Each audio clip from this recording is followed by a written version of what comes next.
Քրիստոս հարյավ իմերելոց։ Հանուն Հոր եւ Որդվո եւ Որդվույն Սրբո ամեն։ Դրանից հետո հրյաների տոնն էր։ Հիսուս Երուսաղեմ ելավ եւ Երուսաղեմում ոչխարների ավազանի մոտ մի տեղ կար, որ եբրայեցերեն անվանվում էր Բեթհեսդա, 5 սրահներով, որոնց մեջ պառկած էր մի մեծ բազմություն հիվանդների, կույրերի, կաղերի, գոսացածների, որոնք սպասում էին ջրերի խառնվելուն։ Եվ Տիրոջ հրեշտակը ժամանակ առ ժամանակ իջնում էր ավազանը եւ ջրերը խառնում։ Եվ ով ջրերի խառնվելու ժամանակ առաջինն էր իջնում, բժշկվում էր հիվանդությունից նշան անգամ չպահելով։ Այնտեղ կար մի մարդ, որ 38 տարուց ի վեր հիվանդ էր։ Երբ Հիսուս տեսավ, որ նա պառկած ընկած էր, եւ իմացավ, որ դա շատ ժամանակից ի վեր է, նրան ասաց. «Կամենում ես առողջ լինել»։ Հիվանդը պատասխանեց նրան. «Տեր, ոչ ոք չունեմ, որ երբ ջրերը խառնվեն, ինձ ավազանի մեջ իջեցնի, եւ մինչ ես դանդաղում եմ, մեկ ուրիշն ինձանից ավելի առաջ է իջնում»։ Հիսուս նրան ասաց. «Վեր կաց, վերցրու քո մահիճը եւ գնա»։ Եվ մարդը առողջացավ, վեր կացավ, վերցրեց իր մահիճը եւ ման էր գալիս, եւ այն օրը շաբաթ էր։ Հրեաները բժշկված մարդուն ասացին. «Շաբաթ օր է եւ օրինավոր չէ, որ վերցնես մահիճդ»։ Նա նրանց ասաց. «Նա, որ ինձ բժշկեց, նա ինձ ասաց. վերցրու քո մահիճը եւ գնա»։ Նրան հարցրին եւ ասացին. «Ո՞վ է այն մարդը, որ քեզ ասաց. վերցրու քո մահիճը եւ շրջիր»։ Իսկ բժշկվածը չէր իմանում, թե ով է նա, որովհետեւ Հիսուս այդ տեղից ամբոխի պատճառով հեռացել էր։ Այնուհետև Հիսուս նրան գտավ տաճարում ու ասաց նրան. «Ահավասիկ, առողջացա, այլևս մի մեղանչիր, որպեսզի մի ավելի չար բան չպատահի քեզ»։ Մարդը գնաց եւ հրեաներին պատմեց, թե Հիսուսն էր, որ ինձ բժշկեց։ Եվ հրեաները Հիսուսին հալածում էին նրա համար, որ շաբաթ օրով էր անում այդ բաները։ Սակայն Հիսուս պատասխանեց նրանց եւ ասաց. «Իմ հայրը մինչև այժմ գործում է, ուրեմն ես եւս գործում եմ»։ Դրա համար հրեաները առավել եւս ուզում էին նրան սպանել, որովհետեւ ոչ միայն չէր պահում շաբաթը, այլ նաեւ Աստծուն կոչում էր իր հայրը եւ իր անձը Աստծուն հավասար էր դասում։ 38 տարվա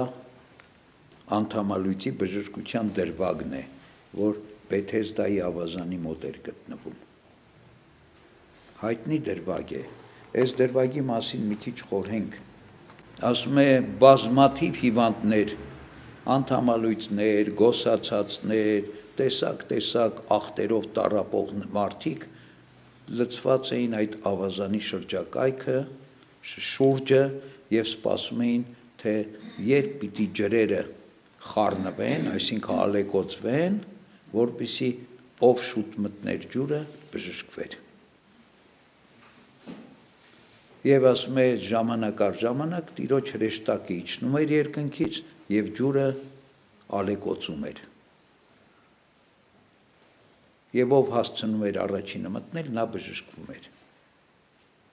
Այս դրվագը ինձ հիշեցնում է նախքան Քրիստոսը, հին ուխտի ժամանակը։ Մարդիկ հիվանդ էին մեղքի հիվանդությամբ, բայց փրկվելու համար պիտի կարողանային օրենքը պահել։ շատ դժվար էր օրենքը պահելը եւ չէին կարողանում։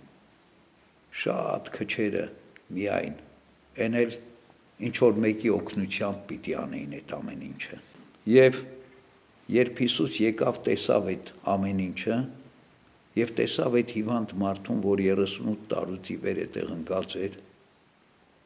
ասում է կամենում ես բժշկվել, ասում է կամենում եմ, բայց ասում է չեմ կարող, որովհետև օգնող չունեմ, իսկ ես ինքս ինձ օգնել չեմ կարող։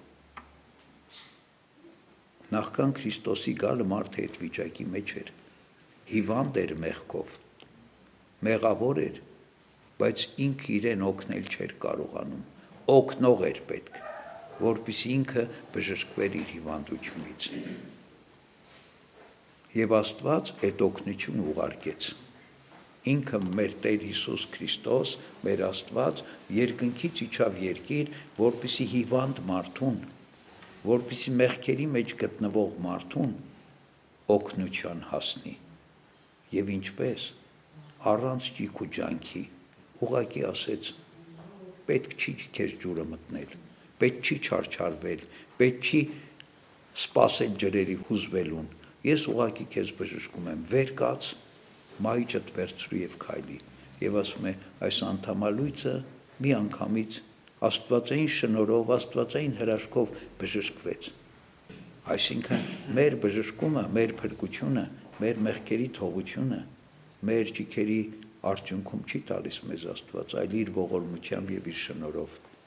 Ասում է, ներված լինեն քո մեղքերը։ Եթե դու հավատքով եկել ես Աստծո առաջ, Աստված ներում է մեղքերը։ Եվ ասում է, անմիջապես անդամալույցը բժշկվեց, վեր կացավ, վերցրեց իր մահիճը եւ շրջում էր։ Եվ տեսան մարդիկ հրաշքը, բայց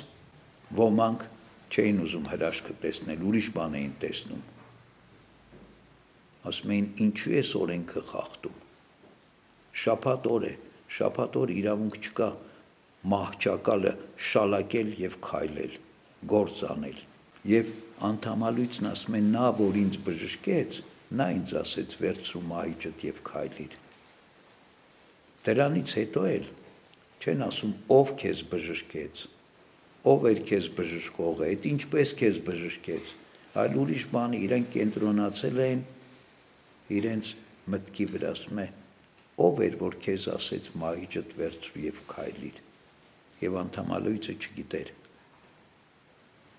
Հետո Հիսուս, երբ որ իրեն ասեց, ահա բժշկվեցիր, գնա, այլևս չմեղանչես, որ ավելի մեծ չարիք չպատահի քեզ,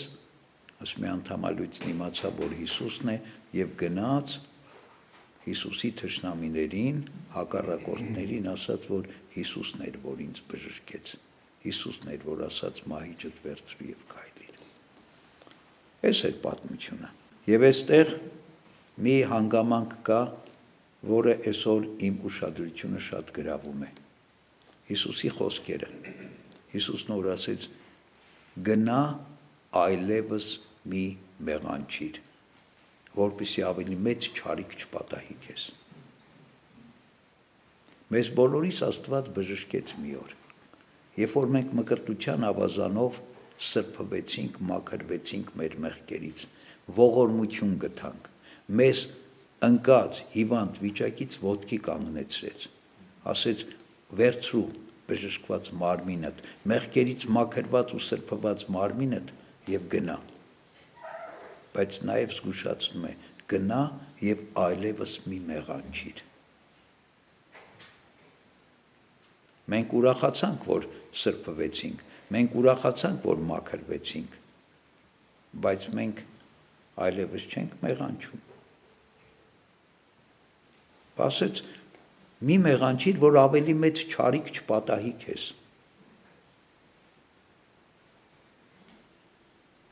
Մենք չմեղանչելու մասին չենք մտածում, բայց չարիքներից նեղվում ենք։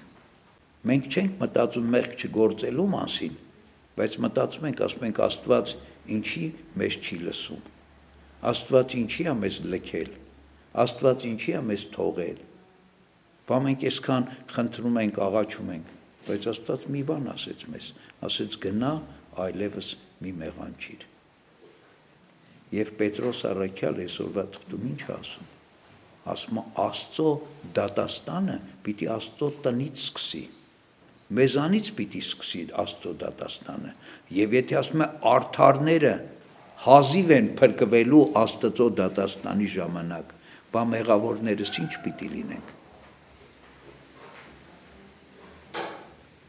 Աստված ամեն ինչ անում է, որպեսզի մենք դատաստանի ժամանակ չդատապարտվենք, այլ փրկվենք։ Եվ այդ նեղությունները, վշտերը, փորձությունները, որ գալիս են մեզ վրա, այդ նպատակն ունեն, որ մենք սրբվենք, մաքրվենք մեղքերից, հիշենք մեղքի մասին, հիշենք, որ այն բոլոր չարիքները, որ մեր գլխին գալիս են, մեր մեղքերի պատճառով են գալիս, որտև Քրիստոսն ասեց, մի մեղանչիր, որ ավելի մեծ չարիքի չհանդիպես։ Ուրեմն այդ չարիքներից ազատվելու ճանապարհը ո՞րն է։ Ապաշխարությունը, մեղք չգործելը։ Իսկ երբ եւ ինչպես կարող է մարդը մեղք չգործել։ Եթե մարդը Աստծո հետ է, եթե մարդը Աստված պաշտության մեջ է, եթե մարդը աղոթքի մեջ է։ Չես կարող Աստված պաշտության մեջ չլինել, աղոթքի մեջ չլինել, հաղորդություն չստանալ, Աստվածաշունչ չկարդալ, անընդհատ միտքդ Աստծո հետ չլինի ու դու մեղք չգործես, չէ, այդպիսի բան անհնար է։ Դրա համար ասում է, եթե արդարները հազիվ են փրկվելու, բա մեղավորների վիճակը ինչ պիտի լինի։ Չեմ կարծում, թե այս եկեղեցում եղողներից որևէ մեկ իրեն արդար է համարում։ Արդարները մենք չենք, արդարները նրանք են, ովքեր իսկապես մեծ պատերազմ են մղում մեղքի նկատմամբ, մեղքի հանդեպ։ Մենք մեղավորներ ենք, բա մեզ զգուշացնում ասում, բա ձեր վիճակը ինչ ա լինելու, եթե այն արդարների փրկությունը դժվար է լինելու։ Ուրեմն Աստված ամեն ինչ արեց մեզ համար, ձրիաբար մեզ փրկեց։ Ընկած էինք ավազանի մոտ եւ չէինք կարողանում մենք մեզ օգնել, եկավ ասեց, ես եկել եմ քեզ օգնելու, ուզում ես, վեր կաց ու քայլիր, բժշկվիր, բայց այլևս մի մեղանչիր։ Այս մասին է պետք մտածել, պետք է մտածել չմեղանչելու մասին։ Երեք Եղեռնի զոհերի հիշատակի օրներ։ Եվ ամեն անգամ այս օրը մենք մտածումներ ենք ունենում, մտածում ենք։ Ես մտածում էի երեք։ Մեր նահատակները 1.5 միլիոն։ Ինչու նահատակվեցին։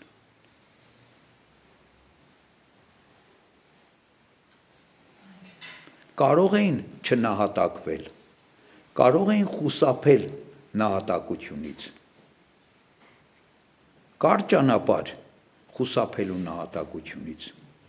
Կար։ Եվ ոմանք այդպես խուսափեցին նահատակությունից։ Ո՞րն էր այդ ճանապարհը։ Ուրացությունը։ Ովքեր ուրանում էին Քրիստոսին, Քրիստոսի հավատքը եւ ընդունում էին մահմեդականություն, նրանք իրենց կյանքը, ժամանակավոր կյանքը փրկում էին։ Չէին ենթարկվում ցեղասպանության։ Եվ գիտենք, այդպիսի բազմաթիվ մարդիկ եղան, հա? Մահմեդականացած հայեր, որ այսօր ապրում են Թուրքիայի տարածքում եւ տարբեր տեղերում։ Բայց 1.5 միլիոնը չգնացին այդ ճանապարհով։ Գերադասեցին Քրիստոսի հետ լինելով նահատակվել, քան Քրիստոսին ուրանալով իրենց կյանքը փրկել։ Դրա համար էլ սրբադասվեցին, դրա համար էլ մեզ համար բարեխոս են և մենք իրենց բարեխոսությունն ենք խնդրում։ Հիմա ես ուզում եմ 100 տարի հետ գանք այս կողմ, 111 տարի անցավ, այսօր մենք պատրաստ ենք իրենց պես ապրելու, պատրաստ ենք Քրիստոսին հավատարիմ մնալու համար մեր կյանքը կորցնելու, նահատակվելու։ Այս կարևոր հարցը։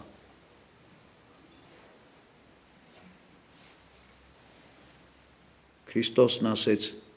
բժշկվեցիր, գնա, այլևս մի մեղանչիր։ Քրիստոս հարյավ իմերելոց։ Օրհնյալ է հարությունը Քրիստոսի։